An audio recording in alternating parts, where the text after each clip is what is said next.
In this video, you will see a baby Bowser hatch right in my high-tech loft. You will see how one glowing bouncy ball turned into absolute adorable chaos. Later, you'll see an epic drone shot of him challenging the neon skyline from a balcony. You will see him saving a puppy, and you will also see the impossible jump that saved the crowd. Don't forget to like this video and subscribe. Let's get started. I never planned to own a Bowser. It started with an egg. A giant, brightly patterned egg sat in my living room. It warmed the whole space. Sometimes I tapped the shell. Sometimes he bumped back. Then it cracked. The egg jerked. I dropped my coffee mug. Then he hatched. Baby Bowser. Tiny horns, a soft, vibrant shell, and already full of attitude. He sneezed a shower of sparkly embers at me. That was my first greeting. I wrapped him in a soft fleece towel. He grabbed my shirt collar, and that was it. He was mine. Feeding him got complicated fast. Plastic bowls tipped over, heavy ceramic bowls worked better. Even while happily eating, his tail thumps shook the floorboards. Bath time became a highly splashed event, almost immediately. The second his feet touched the bubble bath, the whole room became a tidal wave of suds. After that, he gave me a look of pure betrayal, yet somehow strutted out like he had won. Then he learned to walk. For a few seconds, it was the cutest thing I had ever seen. Then he tried to jump, and my smart home sensors paid for it. That was when I started baby-proofing the loft. First came the ultra-padded flooring, then I reinforced the doorways. Bowser took the new baby gates, personally. The laundry basket became his throne, and his version of affection was basically a friendly, heavy body check. Oh, whoa there!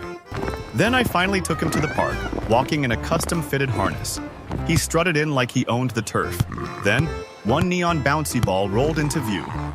The second he saw it, everything changed.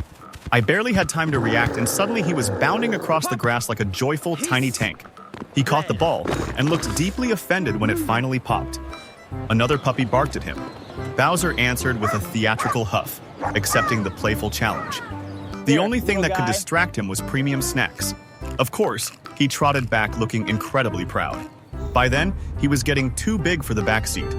He loved watching the world go by from the window. Then we hit the city tunnel, and the neon lights flickered. That was the first time I saw how anxious he could get.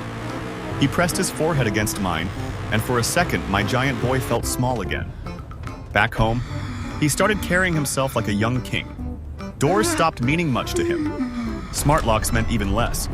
If something caught his attention over the terrace, the patio furniture was gently, but firmly, pushed aside. Then one night, I woke up to silence. Bowser was gone. I tracked his collar's GPS through the building, and I found him on the rooftop garden, letting out a majestic, rumbling call to the skyline. He paced the edge like the entire neon city was his. Bowser, I called him the way I always had, and he turned back to me. He walked right to my side, I clipped the glowing lead on, and together we took the elevator down. By morning, I knew we had to adapt. Adulthood arrived all at once. He didn't just get bigger, he became a majestic presence.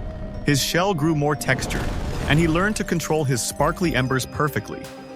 Even a joyful hop from him could rattle the windows. He still hated rain, though.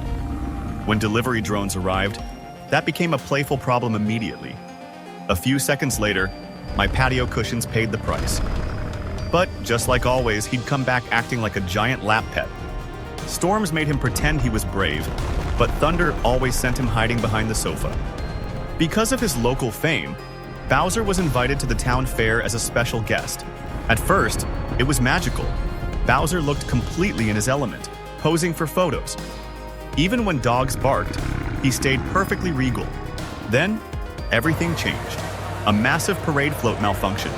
The giant mechanical dragon prop began to tilt, and the fair erupted into gasps of surprise. The heavy canvas and metal support poles started coming down. Bowser didn't hesitate. He used his massive shell to shield the crowd from the tumbling props. He caught a falling canopy pole on his back. Then I heard a puppy whining through the thick smoke machine fog. I saw the dog trapped under a collapsed popcorn tent. I pointed.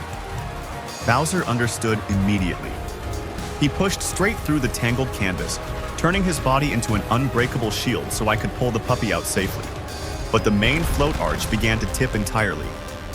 Bowser looked up, dug his claws into the pavement, and launched. For one cinematic second, he was the only thing between the audience and a messy collapse.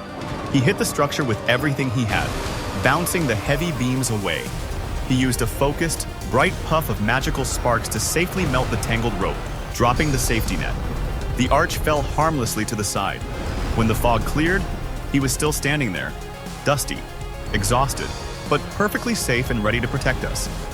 He blinked, and seeing him look so gentle hit me harder than the whole event. The rescued puppy ran straight up and licked Bowser's nose before anyone else could react. Bowser looked completely confused by the affection. That was when the cheering started. The crowd finally understood. He was a hero. I touched his shoulder, and for the first time that day, he relaxed. By the next morning, his face was all over the local blogs. Even the smart home app updated to include a Bowser mode, and kids were drawing him wearing a cape. The fair committee sent him a reward, a solid gold chew toy. He loved it way more than he wanted to admit. By nightfall, we were back in our sanctuary. Rain on the glass, movie on low. Naturally, he helped with the snacks. One tiny, precise puff of heat, and the popcorn was perfectly toasted. A piece got stuck on his nose. He tried to shake it off without moving his body, which only made it funnier, until he finally caught it. After that, he settled down on his giant heated rug, watching the screen like the most ordinary, perfect pet in the world. Just Bowser at home, my sweet giant baby.